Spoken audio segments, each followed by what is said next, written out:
कहीं बदनामी ना हो जाए, तो मैं साथ में रहूंगा तो ना देखने का काम करूंगा, ना दिखाने का काम करूंगा, बल्कि लक्ष्मण के ऊपर अनुशासन रखने का काम करूंगा। आप आज्ञा करें तो जाओ लक्ष्मण के साथ। अब तो गुरुजी समझ गए कि नगर लक्ष्मण नहीं देखना चाहता, नगर तो राम जी ही देखना चाहते हैं। सो इधर राम जी भी मर्यादा का पालन कर रहे, तो गुरु हो तो विश्वामित्र जी के जैसे हो। गुरुदेव विश्वामित्र जी ने भी मर्यादा का पालन करते हुए राम जी को मौका दे दिया।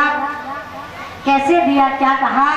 गुरुदेव विश्वामित्र जी महाराज ने कहा, राघवेंद्र, मैं अच्छी तरह जानता हूँ कि तुम्हें नगर नहीं देखना, क्योंकि तुमने अपनी सृष्टि में ऐसे न जाने कितने नगरों का निर्माण कर दिया है, इसलिए तुम क्या नगर देखोगे, बल्कि नगरवासी तुम्हें देखकर धन्य हो जाए। सो जाओ देख आवहु नगर, सुख निधार दो भाई, और करह सुफल सबके नयन, सुंदर बदन दिखाए। जाओ, नगरवासी तुम्हें देखकर धन्य हो जाए, तो तुम अपना दर्शन देकर आओ। राम जी प्रसन्न हो गए, जनक के सेवकों को बुलाया, लक्ष्मण को साथ लगाया। जनक के सेवक आगे आगे, राम लक्ष्मण पीछे पीछे नगर में पहुंचे। और जैसे ही नगर में पहुंचे, भाइयों माताओं, नगर वासियों ने सुना श्री राम जी पधारे। राम जी का दर्शन करने के लिए नगरवासी ऐसे दौड़े,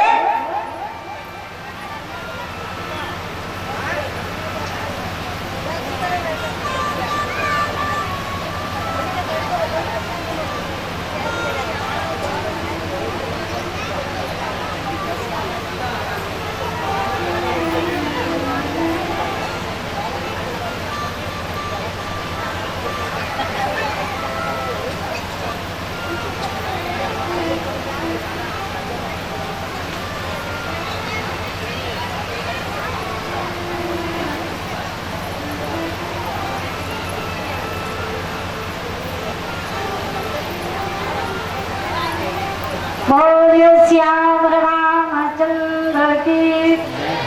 मैं निवेदन कर रही थी आप लोगों से, नगरवासी दौड़े श्री राम जी का दर्शन करने के लिए। कैसे दौड़े, तब बाबा ने वर्णन किया। धाये धाम कान सब त्यागी,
दर्शन करने के लिए। और जब सब दौड़े दौड़े आए तो भगवान श्री राम जी का दिव्य दर्शन, नगर के जो वृद्ध थे और वृद्धमतियां थी, यानी वृद्ध महिलाएं थी, उन्हें तो बाहर निकलकर दर्शन हो गया था ठाकुर का, परंतु जो बेचारी नई नवेली दुल्हने थी, उन्हें भगवान का दर्शन नहीं हो पा रहा था। क्यों? क्योंकि सास माता के मर्यादा के बंधन में बंधी हुई थी। उन बेचारियों ने बाहर निकलने की इजाजत पाई नहीं थी, तो बाहर निकल नहीं सकती थी, फिर दर्शन कैसे होता भला? बेचारी मजबूर थी, तो दर्शन कैसे करें? कहा, एक सखी ने दूसरी से कहा, बहन ऐसे दर्शन नहीं होगा, फिर कैसे करें दर्शन? कहा, हम तुम सब मिलकर छज्जों पर चढ़कर दर्शन करती हैं, और देखो हमारी बंधनीय माताओं के लिए दहलीज का मर्यादा का बंधन है, तो दूसरी ओर उन्हें छत की व्यवस्था देकर स्वतंत्र भी किया गया है। अगर उन्हें किसी को देखना है, बाहर के दृश्य को देखना है, तो जरूरी नहीं कि दहलीज से बाहर निकल कर देखें, छत के ऊपर से चढ़कर देख सकती है और मर्यादा का पालन भी हो जाएगा और वो देख भी सकेंगी। ये माने व्यवस्था हमारे बुजुर्ग जनों ने पूर्व समय से ही वंदनीय माताओं को प्रदान की और पूर्व समय से न दी होती तो रामचरितमानस में वर्णन होता क्या। आज यहाँ वर्णन हुआ है, जितनी नई नवेली दुल्हनें थी उन्हें भगवान का दर्शन हो, इसके लिए सभी देवियाँ जनक जी महाराज के नगर में रहने वाली नई नवेली युवतियाँ अपनी अपनी अट्टालिकाओं पर चढ़ गई और अट्टालिकाओं से दर्शन करना चाहती है भगवान का। तो कैसे कर रही है दर्शन, जरा ध्यान देना। युवती भवन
झनकन संपूर्ण देवियों ने झरोखों से झांक कर श्री राम जी को देखना चाहा अट्टालिकाओं पर चढ़कर।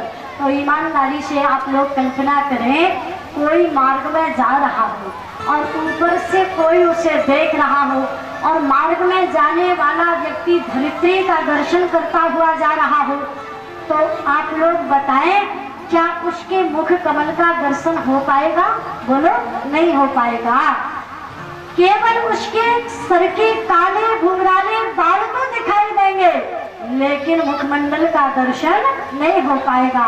भगवान श्री राम जी धरित्री का दर्शन करते हुए चल रहे थे जनकपुर की गलियों में और मिथिलानियां भगवान को देखना चाहती थी, तो अट्टालिकाओं पर चढ़कर के जैसी झांक कर देखी तो भगवान श्री राम जी के सर के काले घुंघराले बालों का तो दर्शन हुआ, किंतु भगवान के मुखमंडल का दर्शन नहीं हुआ। और जब दर्शन नहीं हुआ तो एक सखी ने कहा, बहन ये भी उपाय फेल हो गया, क्या करें? कहा मैं बताती हूँ ना दूसरा उपाय, जल्दी बताओ बहन, जल्दी निकल जाएंगे, देख नहीं पाएंगे। वो सखी बोली, इनके पिताजी का नाम लो। पिताजी, अच्छा पिताजी का नाम लेंगे तो दर्शन हो जाएंगे क्या? कहा हाँ। कैसे होंगे? जब कोई अपरिचित एरिया में होता है और उस अपरिचित एरिया में कोई भले उसकी नामा राशि का हो और अगर उसका नाम लेकर बुलाता है तो ठीक उसी नामा राशि का कोई व्यक्ति वहां जा रहा हो तो उस चौक पर एक बार जरूर देखेगा कि भैया मुझे बुलाने वाला कौन है, यहाँ मेरा परिचित कौन है। यहाँ आज दशरथ जी का नाम लेंगे तो राम जी को भी लगेगा हमारे पिताजी के परिचय का कोई है यहाँ, तो चौक पर देखेंगे, उसी समय हमें दर्शन हो जाएगा। पिताजी का नाम लो। मानस को पढ़ने वाले विज्ञ बंधु जानते हैं, मिथिला की पावन भूमि में मिथिलानियों ने राम जी के दर्शन के लिए पिताजी का नाम लिया। क्या कहा? कहा बहन जानती हो ये कौन है? कौन है? कहा ए दो रथ के ढोका काल मलाल के दल ढोका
राजकुमार हैं बहन। लक्ष्मण जी महाराज ने कहा भैया भैया, धीरे से हाथ दबाया और बोले भैया आप तो आपके बाप तक का नाम ले रही है। थोड़ा तो सोचिए। राम जी ने लक्ष्मण जी का हाथ धीरे से दबाया। बस करो लक्ष्मण, शांत रहो, ये हमारा नाम ले या पिताजी का नाम पर अपना ध्यान इनकी ओर मत लगाना, चलो। राम जी आगे आगे, लक्ष्मण जी पीछे पीछे। मिथिलानियों ने कहा बहन ये भी उपाय फेल हो गया, क्या करें? कहा सुनो, इनके पिताजी के नाम से सब परिचित हैं, क्योंकि इनके पिताजी कोई सामान्य नहीं, साधारण नहीं, सब जानते हैं इनके पिताजी। तो पिताजी का नाम सुनकर के इन्हें कोई आश्चर्य नहीं है।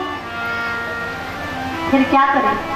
कहा पिताजी का नाम छोड़ो, माता जी का नाम लो, माता जी का। अच्छा माता जी का नाम लेंगे तो दर्शन होगा क्या? हाँ माता जी का नाम लो तो दर्शन होगा। क्या मिथिलानियों ने माता जी का नाम लिया? हाँ।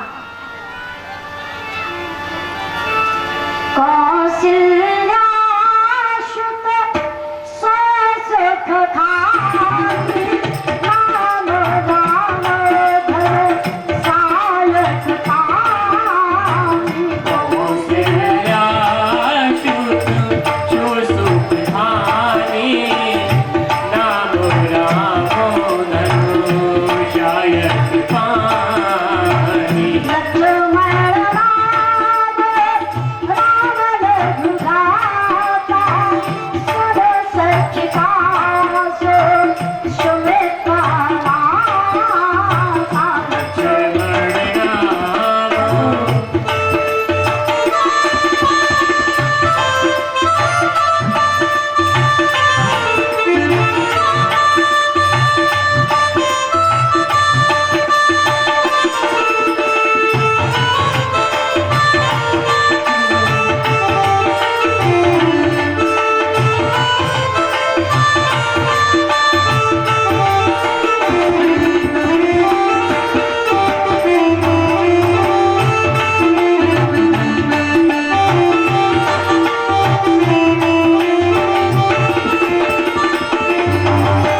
लक्ष्मण राम राम रघुनाथा, सुर सखिता सुमित्रा माता। लक्ष्मण राम राम रघुनाथा, सुन सखिता सुमित्रा माता। लक्ष्मण राम। सखी बोली बहन जो ये सांवले रंग का राजकुमार है इसका नाम राम है और इसकी मैया का नाम कौशला है। और हाँ ये जो गोरे रंग का राजकुमार है ना इसका नाम लक्ष्मण है, ये राम का छोटा भाई है, परंतु इसकी माता का नाम सुमित्रा है। लक्ष्मण जी बोले भैया भैया, इन्हें तो ये भी पता है कि इन दोनों राजकुमारों की मैया अलग अलग है। ऐसे लगता है कि जैसे इनमें कोई ना कोई अपनी मामी या मौसी पहले ही से बैठी। सब कुछ पता है हमें, पूरी वंशावली खानदान भर के नाम याद है और परिवार का पूरा ब्यौरा पता है। राम जी ने कहा लक्ष्मण शांत रहो, मामी बैठी हो चाहे मौसी बुआ बैठी हो चाहे चाची, पर देखना नहीं। चलो राम जी आगे आगे, लक्ष्मण जी पीछे पीछे। उपाय फेल हो, फिर भी दर्शन नहीं। अब जब दर्शन इतने उपायों के बाद भी ना हो सका तो फिर योग माया, भगवान की जो योग माया थी वो पहले ही से मिथिला में उपस्थित थी, जिसका वर्णन एक सखी और चतुर सखी के नाम पर हुआ है। वो एक सखी चतुर सखी भगवान की योग माया थी। योग माया दौड़ी दौड़ी आई और उसे लगा ऐसा ना हो मिथिलानिया समझ ही ना पाए और भगवान जिस कार्य के लिए आए हैं ठाकुर उस कार्य से वंचित रह जाएं।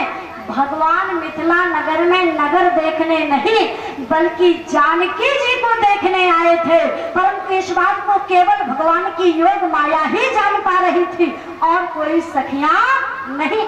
सो योग माया दौड़ी दौड़ी आई और बोली बहन ऐसे दर्शन नहीं होगा। फिर कैसे होगा? कहा मैं उपाय बताती हूँ। तो जल्दी बताओ बहन, हम 1 घंटे से परेशान हैं, चले जाएंगे ठाकुर, फिर दर्शन नहीं कर पाएंगे हम, जल्दी बताओ। उस योग माया ने कहा बहन इनके ऊपर कुछ डाल दो। जैसे ही कहा कुछ डाल दो तो दूसरी सखी फट से बोली मैं बताती हूँ क्या डालना है। कोई सामान्य वस्तु नहीं, कीमती वस्तु डालना, ताकि उस कीमत के आकर्षण से ठाकुर देखे और जल्दी से दर्शन हो जाए। तो क्या डाले? तीसरी बोली हीरा डालो, हीरा, हीरा कीमती होता है। तो हीरा के प्रलोभन से देखेंगे, हीरा डालो, हीरा डालो, झट होगा खट, देखेंगे पट, दर्शन हो जाएगा, जल्दी से डाल दो हीरा। एक सखी चतुर सखी ने कहा बहन हीरा पन्ना पुखराज से इनके ऊपर प्रभाव पड़ने वाला नहीं है, क्योंकि महाराज दशरथ की अगुवाई में न जाने कितने हीरे जड़े हुए हैं। तो हीरे तो इन्होंने जन्म लेते ही देखे हैं, इसलिए हीरे से कोई प्रभाव नहीं पड़ेगा। क्या डाले? चतुर सखी ने कहा, योग माया ने कहा प्रेम डालो, प्रेम। सखी ने कहा प्रेम डालेंगे तो? कहा भगवान मिल जाएंगे, भगवान का दर्शन मिल जाएगा। अच्छा प्रेम से दर्शन मिलता है क्या? हाँ प्रेम से दर्शन मिलता है। क्या प्रमाण? कहा राम ही केवल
प्रेम प्यारा, दूसरी सखी बोली बहन पागल हो गई हो क्या?